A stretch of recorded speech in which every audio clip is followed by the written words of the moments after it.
In this video, I'm going to show you how to get from this ugly looking lighting setup into this kind of lighting setup.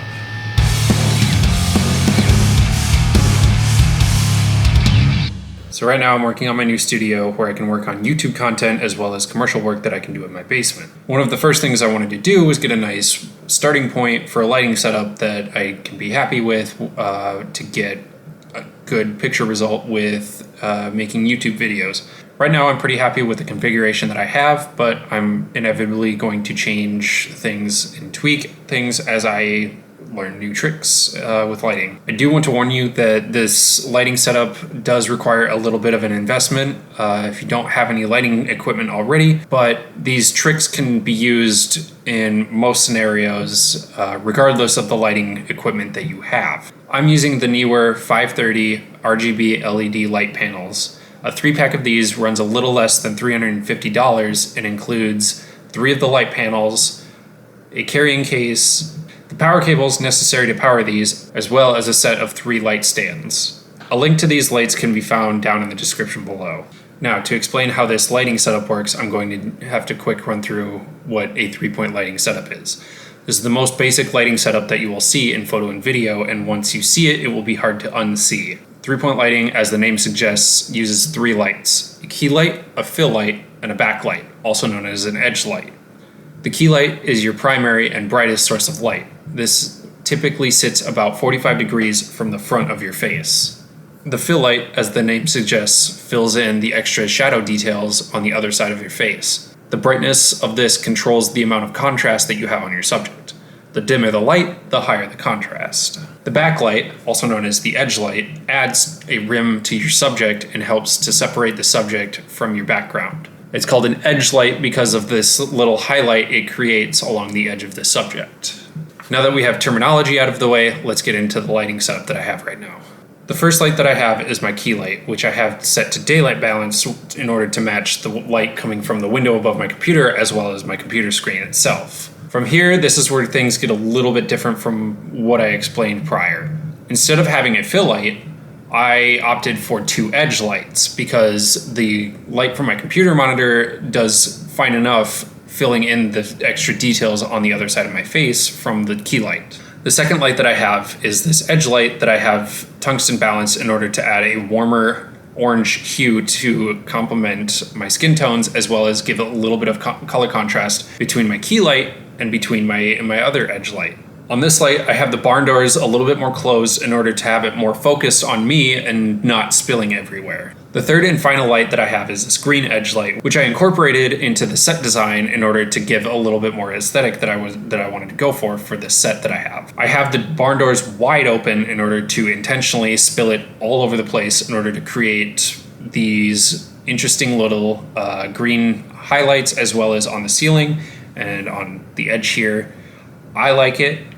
It might not be your cup of tea, but this is what the aesthetic that I was going for. And all of these lights work together in order to get the look that I have going right now. There's currently no color grading going on in this video. I intentionally have this set so that I don't have to do any form of color grading, and so that what you see in the camera is what you get. I really like how it looks straight out of the camera, so I'm not doing anything to tweak it at the moment. From here, I'm going to shut off all the lights and turn them on one by one to showcase what each light is doing to me. So I shut my monitor off for this demonstration just to showcase what a fill light does to the subject. I have my key light over here, very bright, it's just blasting me with light, but as you can see, there's a lot of shadows on the other side of my face.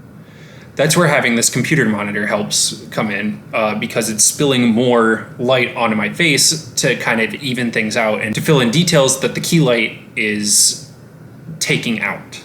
And now this is what the lighting setup looks like when I have the key light, my fill light, my computer monitor, and this orange edge light put together. It looks pretty good. You could use this as kind of a final setup, but I want to spice things up a little bit. Now here's just with the key light as well as the green light. It kind of looks like an alien spaceship and not really in a good way.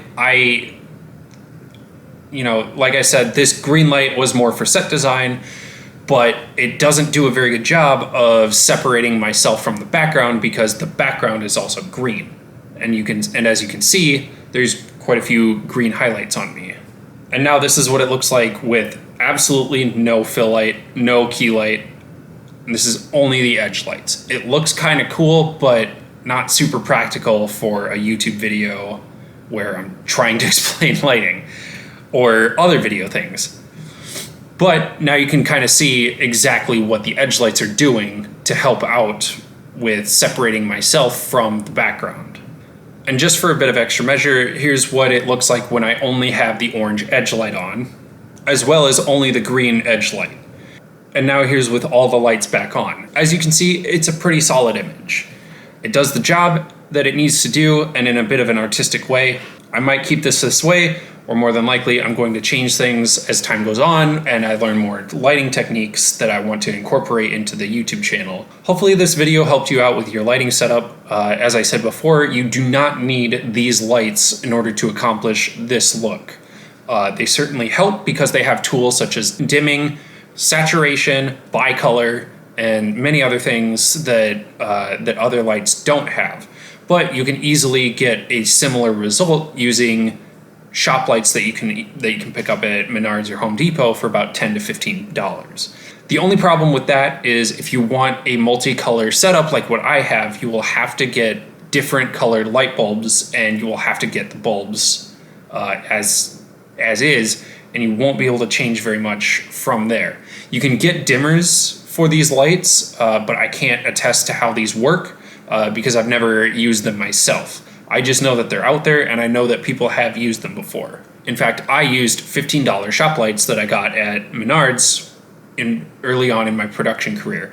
I used them on a couple of music videos as well as early YouTube videos that I've done in the past where I need some kind of lighting setup. As I said before, a link to these lights can be found down in the description below. That's all for now. If you have any questions, please leave them down in the comments below, and I will try to answer them to the best of my abilities. If this video helped you in any way, please hit that like button.